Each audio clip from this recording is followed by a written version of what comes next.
I'm here to talk to you about online suicide death cult leaders. How much fun is that?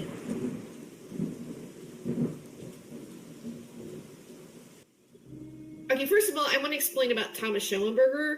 Thomas Schoenberger is an individual who is on the board of directors for a ARG puzzle called Cicada 3301. And a lot of people believe that he hijacked that puzzle. He may not have been the original people when the puzzle started out in 2012.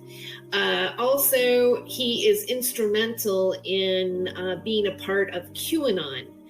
And so that's another part of his history. He's been mentioned in the Daily Beast, Vice, news. There's been several articles about him. So he is a well-known public person, and it is believed, and we have a lot of receipts, that a lot of the trolling that takes place and the ganging up on people is orchestrated by Thomas Schoenberger.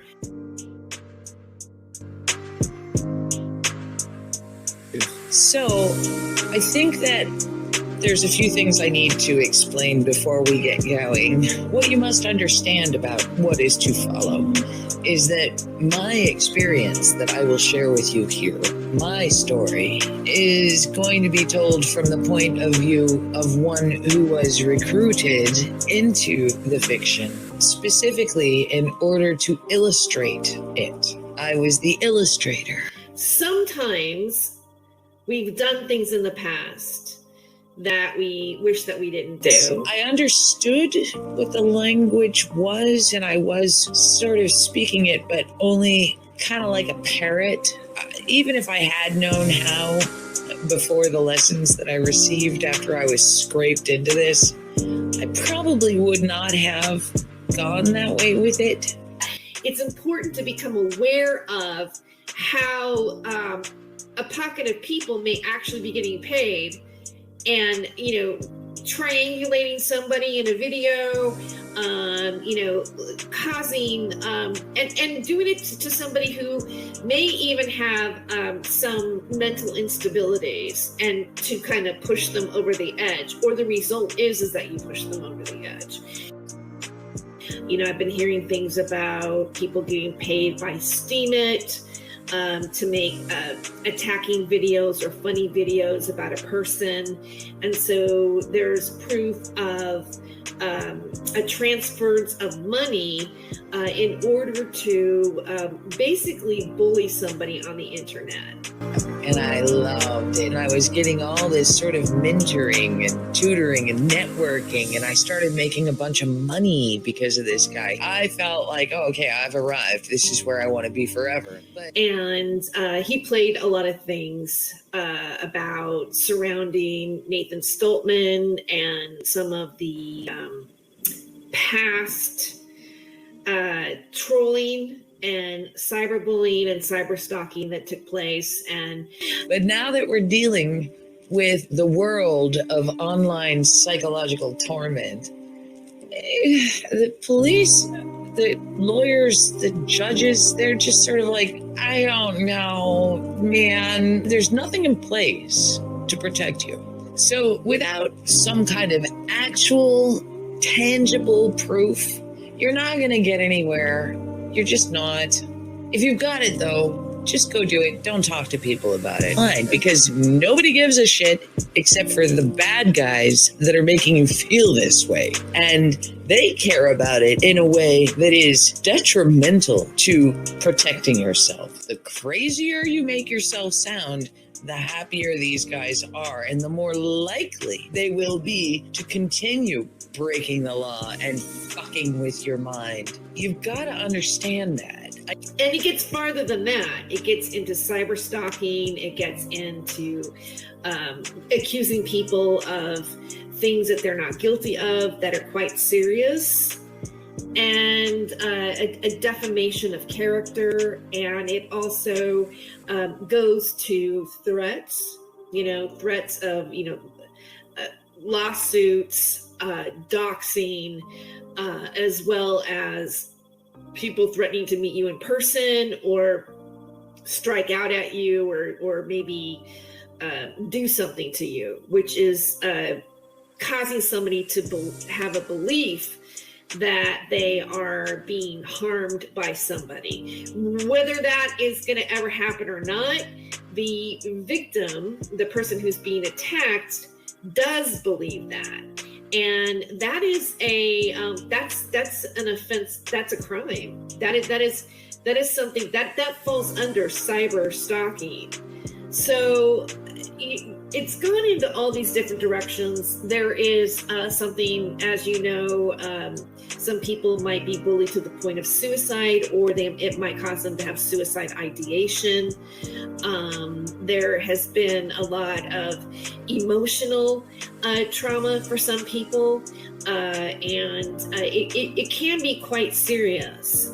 They get you to do stuff for them for a while, and then you discover, like, hey, I'm not really enjoying this very much because I don't like the negative impact that we are having together on others. And you start telling them no. They're like, and they get all their little zealot minions.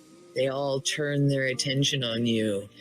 And what used to be a bunch of love bombing turns into a bunch of fucking gaslighting. And they will rip you up. They will step off the computer screen and into your real life. And they will break the law. They will just flout this shit. They'll be like, oh, I'm going to pretend to be a doctor and call your psychiatrist to try and get you medicated. Or I will find some low-life drug addict who lives 20 minutes away from you to come to your house and knock on your door and intimidate you. Have any of you had anything like this happen? I have, and I know others who have. Those are just a couple of examples of things that they do when you start telling them, no, I don't want to. And rather than just say, okay, well, thank you for the volunteer work that you did for me, and I appreciate you, and bye. No, they're like, oh, well, now you must kill yourself. Now everything that you love, your children, your job, your home, everything that you care about, I will kill it. But they'll get you to do it for them. Has, let's just say, for lack of better words, befriended Thomas and supported Thomas, whether it was financially or just as a person. As soon as they catch on to it and they turn their back, yeah, it's like a pack of wolves attacking. I mean, right? There's been so many, and that's another trait of a narcissism. When you abandon a narcissist, they will come at you like 1,000 times stronger, and just try to overpower you and dominate you, make you feel horrible, and try to pull you back in because they need that narcissistic boost. They need that feed, just like a tick.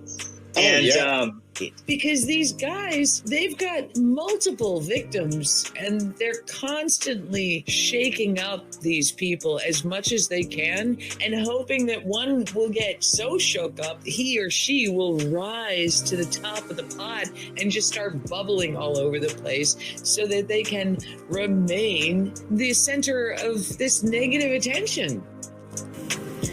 This is a topic and a video that's been weighing really heavily on my heart lately, and it's embarrassing, and I'm really ashamed of some of what I did, but I think that my story might be able to help people. I might be off the mark here, but I have a feeling that some of the people that may have been involved in this kind of activity might have had moments of consciousness about it, or regret about it, or feeling bad that they had been involved in something like that. The first part of the story is how I came to interact with Nathan Stoltman of Lift the Veil back in the summer of 2016, before Donald Trump was elected president, if you can even remember what life was like back then. I was writing articles for Vice under the name Jay Stevens, which is basically the nickname that I used all throughout college and through my writing career.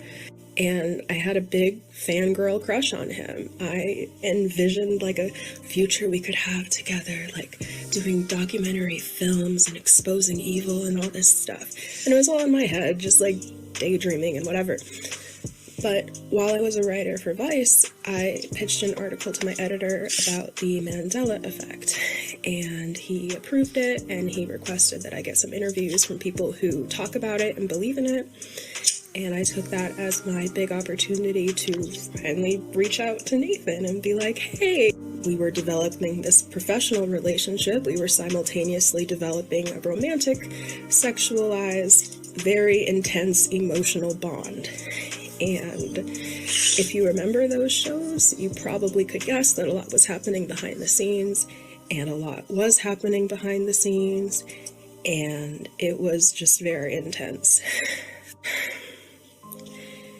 In, I think, early spring of 2017, I was contacted by a woman on Twitter who DM'd me and said that she wanted to talk about Nathan and ask me some questions, and kind of hinted at the fact that she was going through a similar situation to what I went through. And after the call, she added me to a Discord chat with 2 other women, each of whom also had very similar stories.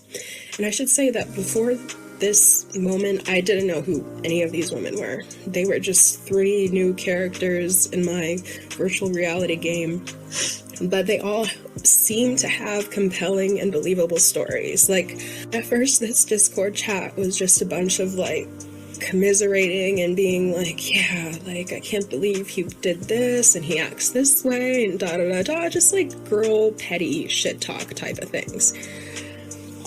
Rather than taking money and LARPing and creating scripts and doing all these different things to target and harass somebody. But then it pivoted into something much more dangerous, and with the goal of exposing Nathan and destroying his reputation and career online. And they weren't just 3 random women. Like, the one who recruited me is someone who was working on video editing for him at the time. Oh, I'll let you guys guess who that was. And then 2 other women. But didn't somebody in a previous video we just watched say that she took over all of his editing of his videos? Imagine that. Imagine that. But let's continue on. The second woman, who I think may have been just as kind of drawn into it unintentionally like I was in a semi-public relationship with Nathan at the time. Like, they talked on the phone, at least, unless all of that was fabricated. But I remember him referencing her anyway. And then the third woman, which is really what makes me think that something much deeper was going on here than just some crazy female shenanigans, was a woman who said that she was that she was on the run from a cult. Oh, wait a minute. One of the 3 women said she was on the run from a cult. One of the 3 women who were in this Discord trying to ruin Nathan Stoltman's life and his internet presence and so forth. And there is an aspect to all of this where, like, the saint and the sorcerer, the reason why I'm deciding to call them those things is because there's an esoteric element to all of this. When you talk to them behind the scenes and they take you into their confidence, they will explain to you the reasons why they're doing what they're doing and the methods that they're using. The shorthand explanation for it is Satanism. It's not as though they worship the antithesis to Christ. They couldn't care less. They don't give a shit about the devil or Christ. That's not what they're about. They're about something else. But Satanism is like a really nice little tidy way of wrapping that up for the uninitiated. It's not what they believe. What it comes down to is these people. They consider themselves to be superior up here, above everybody else, because of their knowledge and their goal in life.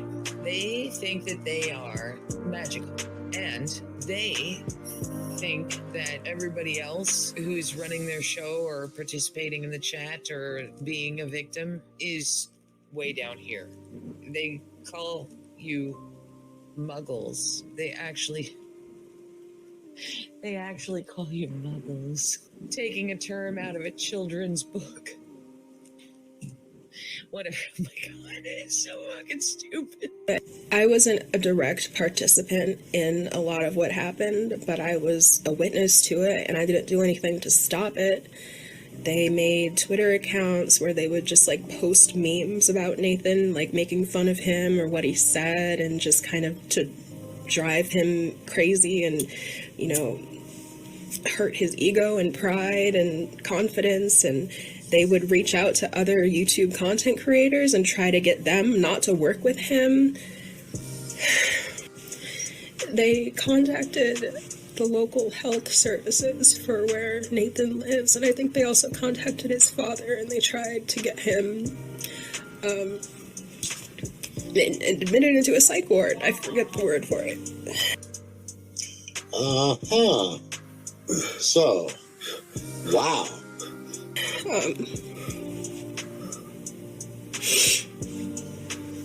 It's so sad.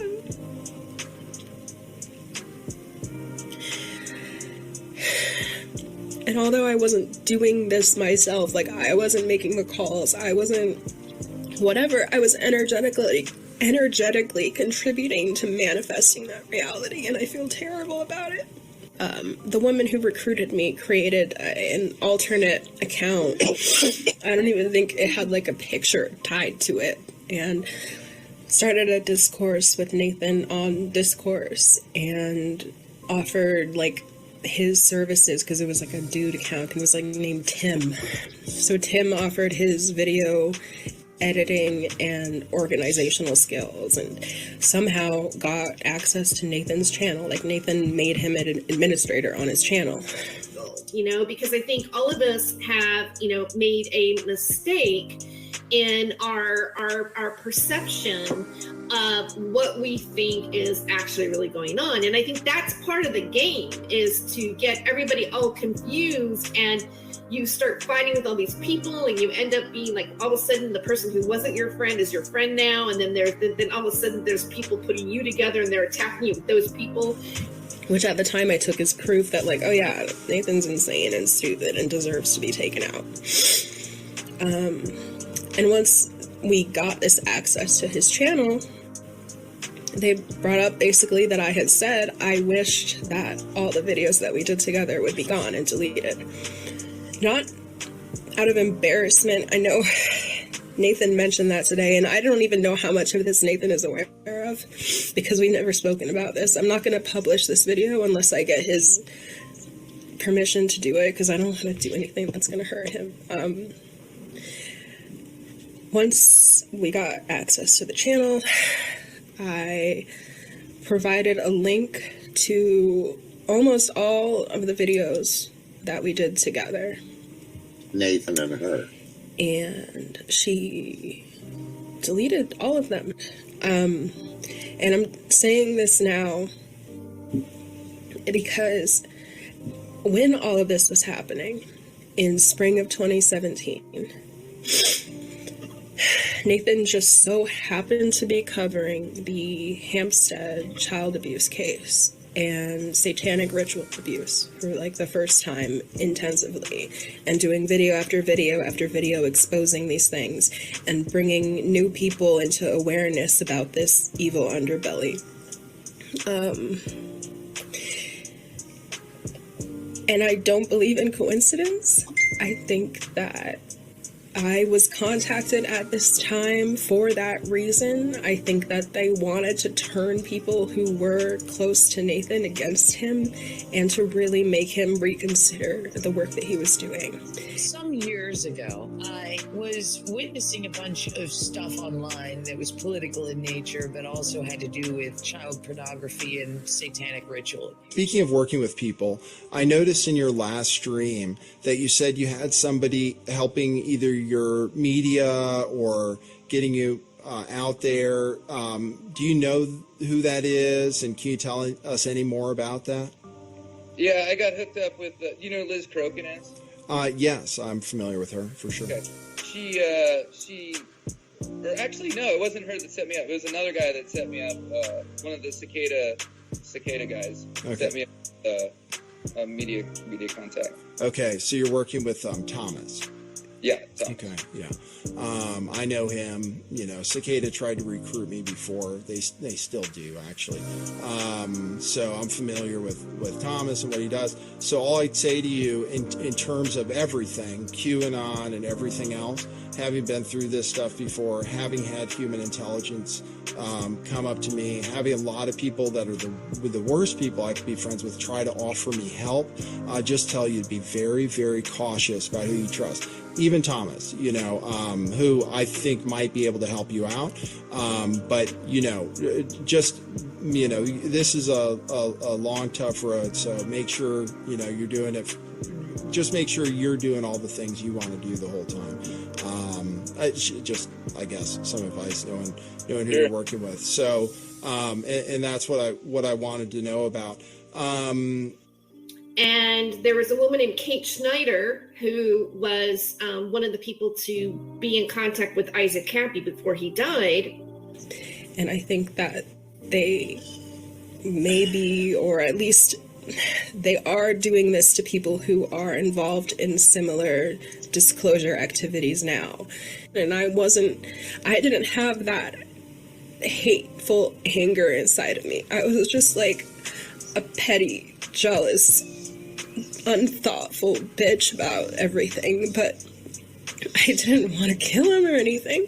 And that girl, the one who said she was from a cult, became very like militant about the mission of ending his career and his prospects, and I distanced myself from it. So that's what happened. Wow. The last part of that is crazy. But I didn't want to kill him or anything. And that girl, the one who said she was from a cult, became very like militant about the mission of ending his career and his prospects, and I distanced myself from it. God. So that's what happened. Angelina. The fuck, lady? And they feel that the more of you muggles that they can rip to shreds and get off this fucking planet, the better for them. And if they can get you to self-destruct and keep their hands clean, I mean, besides the little laws that they break, the boundaries that they violate, the shit that they manipulate to get it done, if they can get you to fuck yourself up and fuck your life up and maybe even get you to end your life, it's a great day for them. They love it. They love it. And they and their followers get together in Discord rooms and on group phone calls and Zoom meetings and virtually high five one another. They have a party. They're like, oh, look, job well done.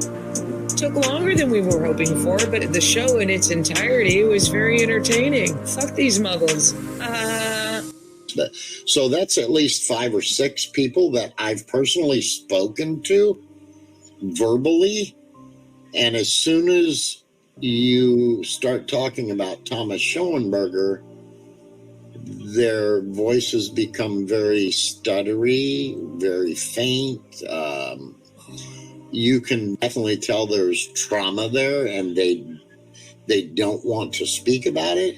On the other hand, if you don't have any proof and there is no real actual present danger, if there's no real threat, the way to make it stop mattering is just don't fucking participate. You know, I've spoken to Carrie as well, the All Seeing You, and she's told me personally and explicitly in multi-hour conversations exactly what Thomas and Frank Bacon did to her and how they did it.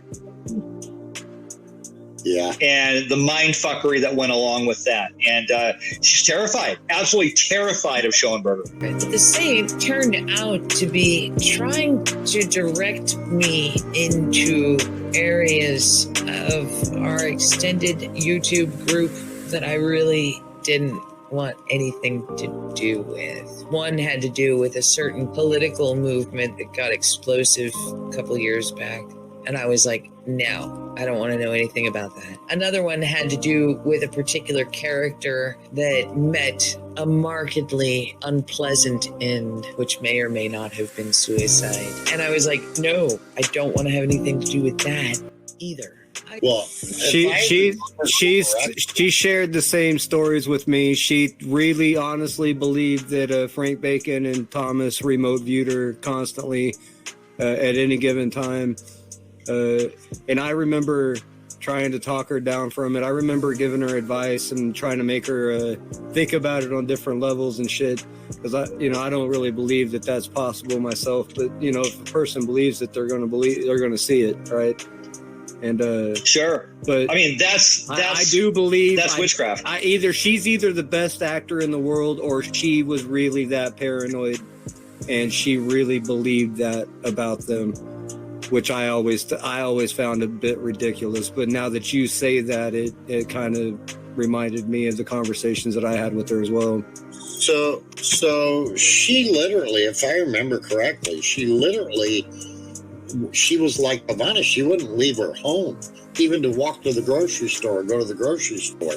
And I believe she ended up moving finally because she was so scared of these people. And she's another one that actually was suicidal. And that's what she told me. Yeah.